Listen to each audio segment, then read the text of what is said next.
Reported speech किसी भी परीक्षा के लिए बहुत इंपॉर्टेंट टॉपिक है। ऐसा कोई एग्जाम से नहीं है जिसमें डायरेक्ट और इनडायरेक्ट नरेशन के क्वेश्चंस नहीं आते हों। आप बिल्कुल मायूस मत होइए। आज हम इस वीडियो में डायरेक्ट और इनडायरेक्ट नरेशन को कंप्लीटली समझने वाले हैं। अब शर्त यही है कि आप पूरा वीडियो देखें। बिल्कुल जीरो से स्टार्ट करने वाला हूं मैं। ये डायरेक्ट और इनडायरेक्ट की पहली क्लास है और जिस पहली क्लास को आप पढ़ रहे हो और उम्मीद करूंगा उस पहली क्लास में आपको डायरेक्ट इनडायरेक्ट पूरा समझ में आएगा। सबसे पहले हम बात करने वाले नरेशन होता क्या है। नरेशन को समझने के लिए बहुत आवश्यक है। नरेशन एक सिंगल स्टेटमेंट नहीं होता। नरेशन में कम से कम 2 स्टेटमेंट होते हैं और नरेशन में कम से कम 2 व्यक्ति इन्वॉल्व होते हैं। सिंगल स्टेटमेंट नहीं हो सकता, मैं जा रहा हूं, वह खेलता है, एटसेट्रा। सिंगल स्टेटमेंट नहीं हो सकता, उसमें कम से कम 2 या 3 पर्सन इन्वॉल्व होंगे। अब नरेशन को बात करेंगे तो नरेशन को फिर 2 भागों में डिवाइड किया जाता है। नरेशन को 2 भागों में डिवाइड किया जाता है। नरेशन मीन्स कथन होता है और स्पीच मीन्स भी कथन होता है, स्टेटमेंट मीन्स भी कथन होता है। उसको 2 भागों में डिवाइड करते हैं, डायरेक्ट स्पीच और इनडायरेक्ट स्पीच। और डायरेक्ट और इनडायरेक्ट स्पीच को इतना सरल तरह से आपके सामने प्रेजेंट करने वाला हूं और बहुत आसानी से आप समझ पाएंगे। डायरेक्ट स्पीच का मतलब क्या है कि आयुष ने अपेक्षा से कहा। समझिए बिल्कुल सरल तरह से। आयुष ने अपेक्षा से कहा। कोई व्यक्ति अगर डायरेक्टली बात करता है तो वो डायरेक्ट स्पीच हो गया। आयुष ने अपेक्षा से कहा वह मैं बीमार हूं। मैं बीमार हूं। अब समझिएगा उसका, ये डायरेक्ट स्टेटमेंट हो गया। क्या हुआ? ये डायरेक्ट स्टेटमेंट हो गया, डायरेक्ट स्पीच हो गया। आयुष ने अपेक्षा से कहा मैं बीमार हूं, डायरेक्ट बात हो गई। अगर इसी बात को किसी तीसरे व्यक्ति से कहा जाए तो 2 व्यक्तियों के बीच में बात चल रही है, ये यहां बात 2 व्यक्तियों के बीच में चल रही है। अगर इसी बात को किसी तीसरे व्यक्ति से कहा जाएगा वो क्या हो जाएगा? वो हो जाएगा इनडायरेक्ट स्पीच। अब यहां अगर 3 व्यक्तियों की बात करेंगे, सबसे पहले आयुष ने अपेक्षा से कहा कि मैं बीमार हूं और यही वाली बात किसी तीसरे व्यक्ति तक पहुंच जाए। सपोज दैट कैप्टन, कप्तान। अब यही बात कप्तान तक पहुंचे, क्या कहा जाएगा? आयुष ने कहा कि वह बीमार है। कौन? मैं की जगह पर शब्द क्या आ गया? वह बीमार है। अब ये जो है आपका वो हो गया इनडायरेक्ट स्पीच।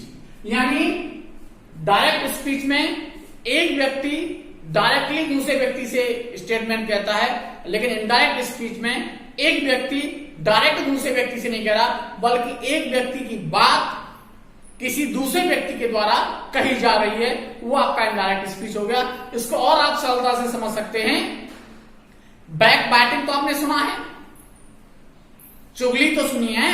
चुगली में क्या होता है? रियल में चुगली जो है वो नरेशन का एक रूप है। आप अक्सर सुनते हो कि डॉक्टर मुकेश यादव कह रहे थे कि कृष्णा पंडित ऐसा है। अब किसी व्यक्ति ने जाकर के कह दिया कि डॉक्टर मुकेश यादव कह रहे थे कि कृष्णा पंडित ऐसा है। अब ये जो स्टेटमेंट है, ये जो कथन है, किसी दूसरे व्यक्ति द्वारा कहा गया, वही कथन इनडायरेक्ट स्पीच है। अब इनडायरेक्ट स्पीच को समझने से पहले हमें पहले समझना पड़ेगा कि रिपोर्टेड स्पीच क्या होता है, रिपोर्टिंग वर्ब क्या होता है और इंट्रोडक्टरी वर्ब या इंट्रोडक्टरी स्पीच में डिफरेंस क्या है और इंट्रोडक्टरी वर्ब और इंट्रोडक्टरी स्पीच का डिफरेंस क्या है, इनका संबंध क्या है। क्योंकि बिना इनको समझे हुए हम डायरेक्ट और इनडायरेक्ट स्पीच को नहीं समझ सकते। तो बात करते हैं रिपोर्टिंग स्पीच क्या है। अब आपको मैं बताता हूं। पहले रिपोर्टिंग आपने वर्ब पढ़ा है, रिपोर्टिंग वर्ब, और आपने एक पढ़ा है रिपोर्टिंग वर्ब, और आपने एक पढ़ा है रिपोर्टेड स्पीच। Reported speech. हम रिपोर्टिंग वर्ब की बात करेंगे तो रिपोर्टिंग वर्ब जो है वह पार्ट है किसका, वो है आपका रिपोर्टिंग स्पीच का पार्ट। बिल्कुल चौंकिए मत, वो आपको पढ़ाने वाला हूं जो जनरली हम कई बार छोड़ देते हैं। रिपोर्टिंग स्पीच या इंट्रोडक्टरी स्पीच होता है, आपको बिल्कुल बताने वाला हूं इंट्रोडक्टरी स्पीच है क्या।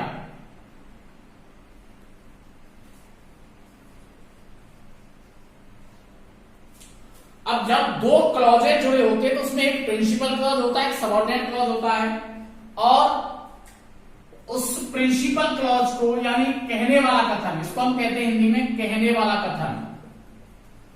कहने वाला कथन डायरेक्ट मैंने तो इतना सरल करने वाला हूं, आपका पूरा समझ आएगा, बस तक थोड़ा सा देखिएगा। ये कॉम्प्लिकेटेड आपके सामने लिखा हुआ, इसको सरल करके ला रहा हूं मैं आपके लिए। कहने वाला कथन। अब रिपोर्टिंग स्पीच कहिए या इसे इंट्रोडक्टरी स्पीच कहिए, इस कहने वाले कथन को हम फिर 3 भागों में डिवाइड करते हैं। यानी अब मैं आपको एक एग्जांपल बता रहा हूं और उसमें आपको एक फिर समझाने वाला हूं।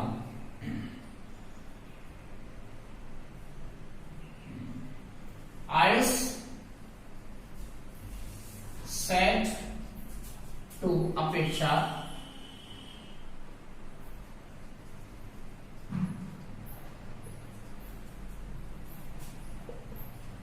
I M A. अब इसको समझें। अब तक हमने एक जनरली क्या पढ़ाया, हम इसको पूरे को रिपोर्टिंग वर्ब पढ़ते हैं। वो पढ़ते क्यों हैं? क्योंकि कंफ्यूजन से बचने के लिए पढ़ते हैं। अब देखिए वर्ब मीन्स क्या होता है, वर्ब मीन्स क्रिया होता है। वर्ब मीन्स क्रिया, तो वर्ब इसमें केवल सेड है। इस पूरे को हम वर्ब नहीं कहेंगे, इस पूरे को कहा जाता है स्पीच, इंट्रोडक्टरी स्पीच, यानी बताने वाला कथन। ये भी एक स्टेटमेंट है, इसे हम स्टेटमेंट कहेंगे, इसे स्पीच कहेंगे, इसे सेंटेंस कहेंगे। इस पूरे को हम वर्ब नहीं कह सकते। वर्ब इसका एक पार्ट है, वो सेड। वर्ब इसका एक पार्ट है, सेड। किसी भी ऑथेंटिक बुक आप देखोगे, टॉमसन मार्टिनेट देख लीजिए, माइकल स्वान देख लीजिए, सभी टॉप लेवल की बुक्स में आपको इंट्रोडक्टरी स्पीच वर्ड मिलेगा। और फिर इंट्रोडक्टरी स्पीच को फिर 3 भागों में डिवाइड किया जाता है। कौन कौन से 3 भाग हैं? ये आपका कहलाता है इंट्रोडक्टरी सब्जेक्ट। ये क्या है? Introductory subject. ये क्या है? Introductory verb. और ये क्या है? Introductory object. चूंकि हमारी वर्ब से ज्यादा रिलेटेड प्रॉब्लम्स आती हैं, इसलिए हम यहां वर्ब को डिस्कस करते हैं। अब ये तो हमारा हो गया इंट्रोडक्टरी स्पीच। अब इंट्रोडक्टरी स्पीच के 3 पार्ट भी हो गए। ये सब चीजें अगली क्लास में आपको बहुत अच्छी से समझ आएंगी और आपको बहुत आसान कर देंगी समझने वाला। दूसरा, इनके द्वारा जो कथन कहा गया, जो इन्वर्टेड कॉमास के अंदर होता है, हम उसे कहते हैं रिपोर्टेड स्पीच। उसे क्या कहते हैं? हम उसे कहते हैं रिपोर्टेड स्पीच। तो दूसरे बहुत सरल तरीके से हम ये कह सकते हैं, इन्वर्टेड कॉमास के बाहर वाला है वो इंट्रोडक्टरी स्पीच है, और इन्वर्टेड कॉमास के अंदर वाला है वो रिपोर्टेड स्पीच है। और इंट्रोडक्टरी स्पीच या रिपोर्टिंग स्पीच को फिर हम 3 भागों में डिवाइड करते हैं, इंट्रोडक्टरी सब्जेक्ट, इंट्रोडक्टरी वर्ब और इंट्रोडक्टरी ऑब्जेक्ट। उसको भी समझते हैं हम यहां और आसानी से। आयुष ने अपेक्षा से कहा। अब यहां पर जो भी वर्ब इन दोनों के इंटरेक्शन में जो यूज हुए, तो यहां पर सेड यूज हुआ, तो सेड क्या हुआ? वो इंट्रोडक्टरी वर्ब हो गया। यहां पर पूछा, कहा, ये और भी वर्ड यूज हो सकते हैं। और जो भी वर्ड यहां पर यूज होगा, जैसे आस्क आ जाए, इंक्वायर्ड आ जाए, जो भी वर्ड यहां पर यूज होंगे इन दोनों के इंट्रैक्शन के लिए, उन वर्ड्स को, उन क्रियाओं को हम कहते हैं इंट्रोडक्टरी वर्ब या रिपोर्टिंग वर्ब। अब ये रिपोर्टिंग वर्ब और रिपोर्टेड स्पीच आपकी समझ में आ गया। अब आगे बात करते हैं, अब इसको हम इनडायरेक्ट बनाएंगे, तो उसके लिए कुछ रूल्स हमें फॉलो करने पड़ते हैं। आज इंट्रोडक्टरी क्लास है, अगली क्लास स्पेशल टॉपिक्स आएंगे। एक क्लास में आपका पर्सन चेंजिंग आएगा, एक क्लास में आपका टेंस चेंजिंग आएगा। हम आज यहाँ इंट्रोडक्टरी पूरे डायरेक्ट और इनडायरेक्ट स्पीच को पूरा शॉर्ट में समझाने वाले हैं। अब उस एग्जाम्पल को थोड़ा सा देखेंगे।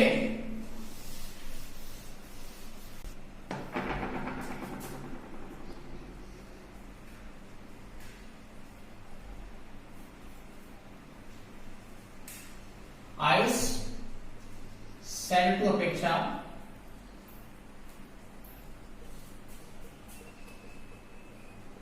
INL। अब बहुत इंपॉर्टेंट पॉइंट आपको ये देखना है, यदि यहां पर कोई असर्टिव सेंटेंस है, असर्टिव सेंटेंस का मतलब समझिएगा, असर्टिव सेंटेंस का मतलब है जो इंटरोगेटिव नहीं है, इंपरेटिव नहीं है, एक्सक्लेमेटरी नहीं है, ऑप्टेटिव नहीं है, यानी कोई भी अफर्मेटिव नेगेटिव सेंटेंस है, उसको जब हम इनडायरेक्ट बनाएंगे। अब देखिए इन्वर्टेड कॉमास को हटाना होता है। अब इन्वर्टेड कॉमास को हटाना है, ये दो स्टेटमेंट हैं, इन दोनों को जोड़ना है, और जोड़ने के लिए चाहिए कोई कनेक्टर, जोड़ने के लिए चाहिए कोई कंजक्शन, और सभी असर्टिव सेंटेंस को जब हम जोड़ते हैं तो वह कंजक्शन यूज होता है दैट। क्या कंजक्शन यूज होता है? दैट होता है। सेट या सेट टू के बाद ऑब्जेक्ट आता है, तो हम उसे चेंज कर देते हैं टोल्ड में, तो इसका आयुष टोल्ड अपेक्षा। अभी आपको मैंने बताया था सेट या सेट के बाद ऑब्जेक्ट आएगा उसे टोल्ड कर देंगे। ये आपको अगली क्लास में आपको मैं डिटेल में समझाने वाला हूं। इन्वर्टेड कॉमास को हटा दिया यहां से, और बीच में कनेक्टर आ गया दैट। अब पर्सन चेंज की बात करें, क्योंकि आपको मैं कह रहा था कि रिपोर्टेड स्पीच में फर्स्ट पर्सन का प्रोनाउन आएगा, तो फर्स्ट पर्सन के प्रोनाउन को चेंज करते हैं इंट्रोडक्टरी सब्जेक्ट से। ये क्या है? इंट्रोडक्टरी सब्जेक्ट है। ये क्या इंट्रोडक्टरी ऑब्जेक्ट है? इसलिए आपको मैं इंट्रोडक्टरी सब्जेक्ट और ऑब्जेक्ट बता रहा था।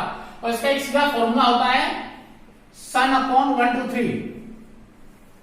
सन अपॉन 1 2 3 का मीनिंग समझिएगा कि फर्स्ट पर्सन सब्जेक्ट से चेंज होगा, सेकंड पर्सन ऑब्जेक्ट से चेंज होगा, और थर्ड पर्सन नो चेंज।